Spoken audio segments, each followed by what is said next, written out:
se encuentra Natalia Motil, así se dice, ¿verdad? Sí, Motil. Y nuestra querida Agustina Bassi, ¿cómo le va? Buenas Hola. tardes. Buenas tardes. Buenas tardes. Bienvenidos, Gracias. bienvenidas. Ay, ay, ay, economía en tiempos de coronavirus. Sí, totalmente. ¿Cómo se empezó a mover todo? Sí, bastante. Estamos viviendo momentos históricos desde la parte económica, porque estamos teniendo algo como el impacto de una pandemia en la parte económica, digamos. Ayer se habló de lunes negro. Sí. ¿Qué significa eso como para ir paso a paso tratando de entender estos puntos? Bueno, a ver, la OPEP se iba a reunir para tratar de reducir la producción del petróleo y así de esa forma subir el precio del mismo, del barril, para amortiguar, digamos, el efecto de la recesión que va a tener en la economía por el tema del coronavirus. O sea, los principales productores de petróleo iban a acordar un nuevo valor para el petróleo crudo. Claro, tenemos que entender que la OPEP es un cartel, entonces ellos son los que influyen sobre el precio. Ahora bien, Rusia y Arabia Saudita no se pusieron de acuerdo. Entonces, ¿qué es lo que hizo Arabia Saudita en este juego, digamos, de poder y de puja? Bueno, hizo bajar, digamos, los precios del petróleo y lo que tuvimos fue un lunes que sobrereaccionaron los mercados ante esta situación. Pero el trasfondo es que existe un problema mayor que es el coronavirus, que está teniendo, digamos, un impacto bastante importante sobre los mercados. A ver, recordemos que lo que está sucediendo con la caída de las bolsas internacionales es fruto de, digamos, en un shock, en lo que en economía se conoce como shock de oferta negativo, que es decir, la contracción de la producción resultado, digamos, la actividad económica cae. Y es una pandemia, digamos, un virus que se originó en China, que China tuvo, digamos, una caída de la actividad económica más fuerte de su historia, es decir, todavía a niveles mucho más bajos que la de la crisis de la subprime del 2008, o sea, y esto terminó afectando al resto de los países porque el resto de los países primero le vendían a China, entonces claro, China cuando vieron disminuidos sus ingresos empezaron a comprarle menos al resto del mundo. A la Argentina también le afectó. Recordemos que hace unos días estábamos hablando de que había carne que no se vendía a China, que es uno de sus principales alimentos, uno de los principales productos que nos compran. Y por el otro lado, también que China produce, digamos, bienes que son intermedios para el resto de los países. Entonces, digamos, el resto de los países necesita de esos bienes intermedios para producir sus propios bienes. Entonces también se verían afectados su producción interna. Sí, sin duda. Es una crisis que empieza en un actor principal de la economía mundial. Y sin duda tiene su impacto, pero ¿qué pasa con la bolsa argentina? También ayer hubo novedades con respecto a esto. Sí, totalmente. Somos un país, digamos, totalmente vulnerable. A ver, se están formando lo que se conoce en economía como cisnes negros, es decir, a ver, hay muchas empresas que están totalmente endeudadas que no se pueden, digamos, dar el lujo de paralizarse o no producir durante algún tiempo. Si llegan a parar, empiezan a quebrar. Si quiebran, ¿a quién le trasladan esas pérdidas? A los acreedores. Y eso termina afectando al sistema financiero. Y la Argentina, uno de los sistemas financieros más vulnerables del mundo es. Entonces, por eso le impacta tanto lo que sucede en el resto del mundo. Somos un país totalmente vulnerable y riesgoso que los inversores, cuando ven que algo sucede en el resto del mundo, ¿de dónde terminan huyendo? De los países que no son seguros, y la Argentina no es seguro. Y el riesgo país nuestro sigue estando en niveles muy altos. Sí, subió como 200 puntos, una locura en un día, digamos. Eso obviamente va a tener una repercusión en la actividad económica, más allá de que, porque están hablando muchos de vaca muerta, que era, digamos, uno de los sectores que más foco le habían puesto, digamos, este gobierno durante este año, que no van a llegar las inversiones que tenían que llegar por la caída de los precios del petróleo. Había cierta, digamos, incertidumbre por parte del público a qué rumbo iban a tomar en materia económica y por eso no llegaban tampoco las inversiones. Nosotros tampoco somos un actor relevante en materia de petróleo, o sea, lamentablemente, digamos, no exportamos. Así que bueno, únicamente, digamos, las inversiones que podrían haber llegado a este sector no van a llegar este año, lamentablemente. Y por el otro lado tenés el tema de las exportaciones, porque no solo el riesgo país subió, sino también que tuvimos un descalabro en el mercado cambiario, que es también uno de los sectores más vulnerables en nuestro país, ya sabemos. Estamos en una condición de vulnerabilidad, o sea, las exportaciones que se pretendían que iban a llegar este año no van a llegar. ¿Podemos esperar devaluación para las próximas semanas? ¿Podemos esperar que suban los precios? Sí. ¿Cuál es el panorama en el que nos encontramos, panorama real? Bueno, primero hay que entender que estamos con un cepo que están tratando también de contener la salida de capitales. No salen capitales, pero tampoco entran. Nosotros para poder crecer o para generar algún tipo de crecimiento en el corto plazo necesitamos capitales que nosotros internamente no tenemos, necesitamos del resto del mundo. Esto no va a pasar. Sí vamos a tener, digamos, van a intentar controlar, porque tienen reservas para ello, el tipo de cambio oficial. Ojo, porque se puede estar ampliando, digamos, ya no digo en las próximas semanas, sino más para adelante, más a futuro, la brecha entre el tipo de cambio oficial y el informal. Y si esto sucede, digamos, va a repercutir en el largo plazo, digamos, sobre los precios. ¿Y quién gana a nivel global en esta crisis, en esta epidemia, casi pandemia? ¿Quién está ganando? ¿Alguien está ganando? Yo no creo que en estos momentos ninguno está ganando, porque están los mercados realmente, sí, nosotros observamos el de las commodities, el de las bolsas, están todos en pánico por lo que puede suceder, porque nadie se salva. Como a lo largo del tiempo, digamos, nos integramos cada vez más entre nosotros, lo que le sucede a un país no va a afectar directamente a nosotros.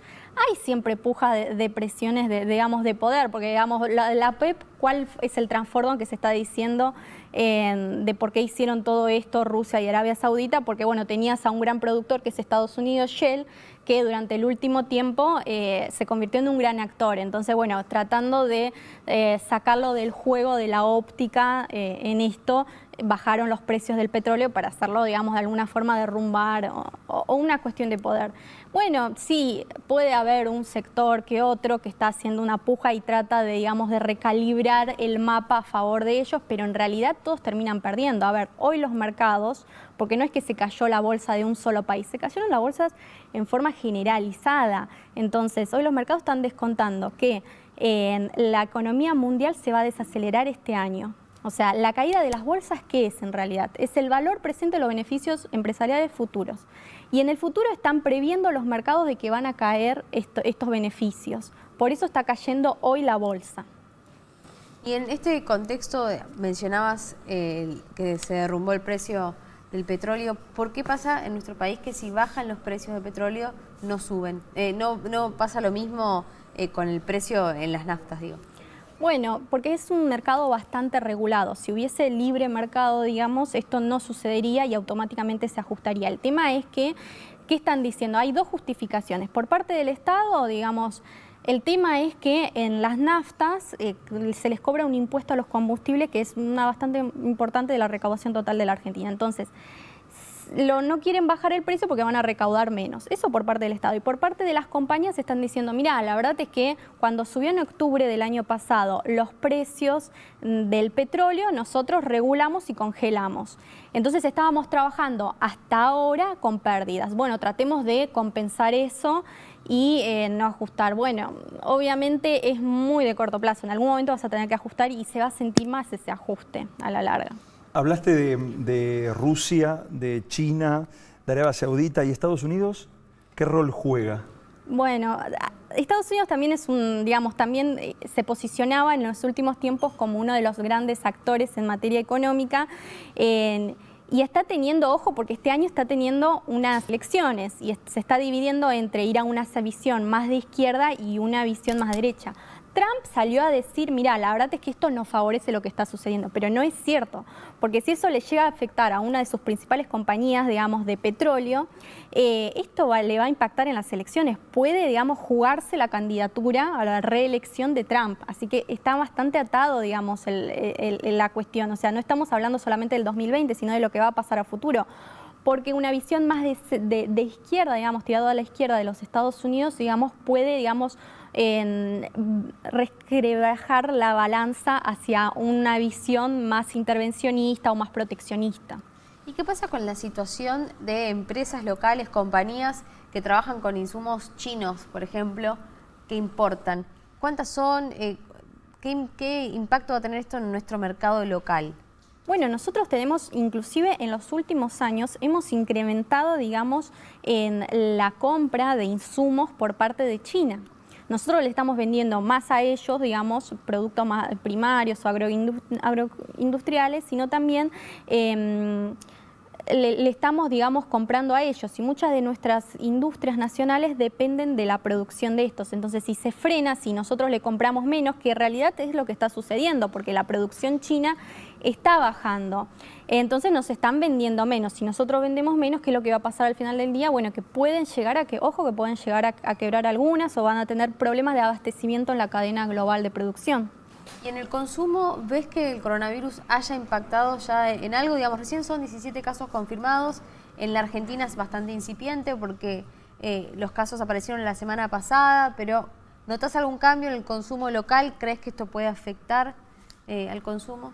Yo no creo que el coronavirus tenga un efecto y que es, digamos, desde la parte del consumo. O sea, la gente va a seguir consumiendo, digamos, lo mismo. Pero sí puede haber un problema en la producción. Y la producción ya venía bastante en estado recesivo durante los últimos periodos, durante los últimos meses.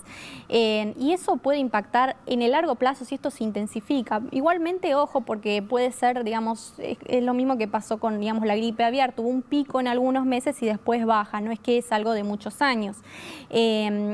Así que el coronavirus impactaría en la producción más que nada y en la actividad económica, en el empleo, digamos, también puede impactar, digamos, cuando se dispare por ahí el tipo de cambio, puede impactar en los precios.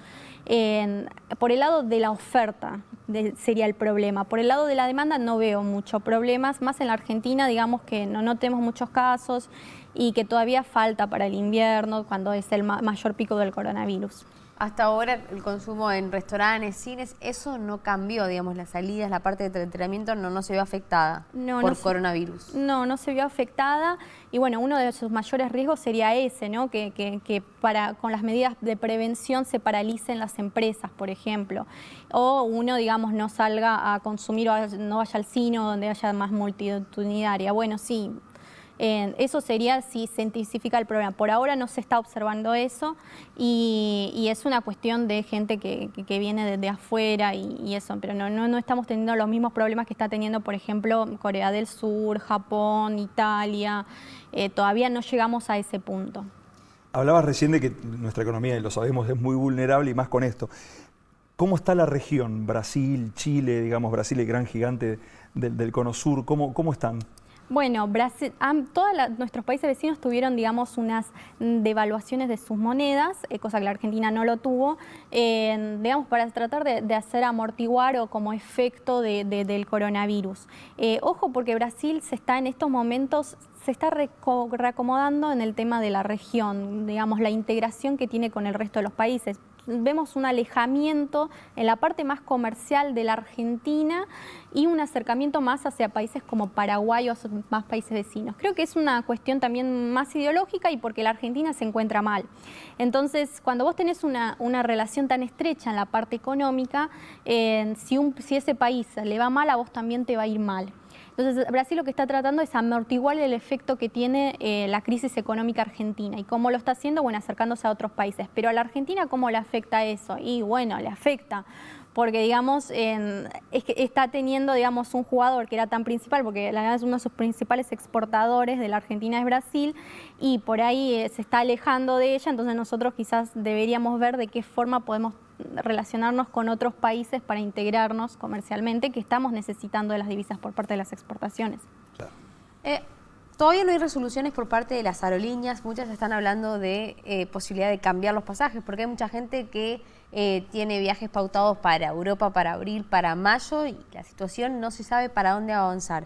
¿Cómo afecta esta situación del coronavirus al turismo? Digo, pensando en el impuesto del 30%, más toda esta cuestión que no se sabe bien todavía si logran frenarla o no. ¿Va a haber una baja en lo que es turismo internacional? Totalmente. Inclusive se están reprogramando viajes que se estaban haciendo a los países más infectados, como es Europa, en Italia, España. Mucha gente está diciendo, la verdad es que yo prefiero no viajar y quedarme, o bueno, eso también va a incentivar de alguna forma, digamos, el turismo nacional, porque ya lo estábamos viendo durante el último verano con el impuesto. Muchos decidieron quedarse o hacer turismo acá dentro del país que irse afuera. Obviamente hay que ver cómo avanza también la situación en nuestro país, porque hay casos hoy confirmados en Chaco, en Río Negro, digamos, siempre esperando que no se expanda, ¿no? Pero el turismo va a ser es uno de los puntos que más ataca el virus. Sí, a totalmente. nivel global. Totalmente, y es uno de los sectores, digamos, a nivel regional, porque hablamos de provincias, que más se vería afectado en esta situación. Depende mucho, digamos, de la entrada de turistas que tenga. Si de pronto en la Argentina se masifica el tema del coronavirus, obviamente van a entrar menos turistas, y las que más perjudicadas son aquellas regiones de la Argentina que dependen íntegramente del turismo y que casi son la totalidad de las provincias. Es un buen momento para emprender. Dicen que en los periodos de crisis puede haber una oportunidad. Digo, nosotros estamos acostumbrados a surfear crisis nacionales. Esto fue algo que esta vez vino de afuera. ¿Qué recomendarías a alguien que decía, yo justo estaba para hacer esta inversión, para poner un local empezar a producir? Y yo esperaría un poquito, por lo menos hasta que pase el efecto del coronavirus y que está teniendo tanto, digamos, está poniendo en jaque a la economía mundial. Dejaría esperar un poquito de tiempo, vería también desde cómo nos va en la renegociación de la deuda, que es uno de los puntos importantes este año, a ver cómo lo hacemos y a ver qué hacer con nuestros ahorros, si es que los tenemos, digamos, en dónde colocarlos. Hay que todavía, yo creo que son tiempos para esperar, sentarse y esperar a ver qué es lo que sucede. Le preguntamos de todo, la verdad. De todo, sí, bien. No se nos escapó nada. Nada, absolutamente nada. Muchísimas gracias. Un placer. Muy claro, espero que haya sido claro también para ustedes como lo fue para nosotros, porque realmente el pantallazo no es muy alentador. No. Veremos qué pasa, pero también es muy minuto a minuto lo que va pasando y va a tener que ver evidentemente nuestro país si esto sigue avanzando, si se frena, y ojalá que sea así en todo el mundo. Un gusto, un placer. Muchísimas gracias. Muy bien, nosotros nos vamos a la pausa, primera pausa.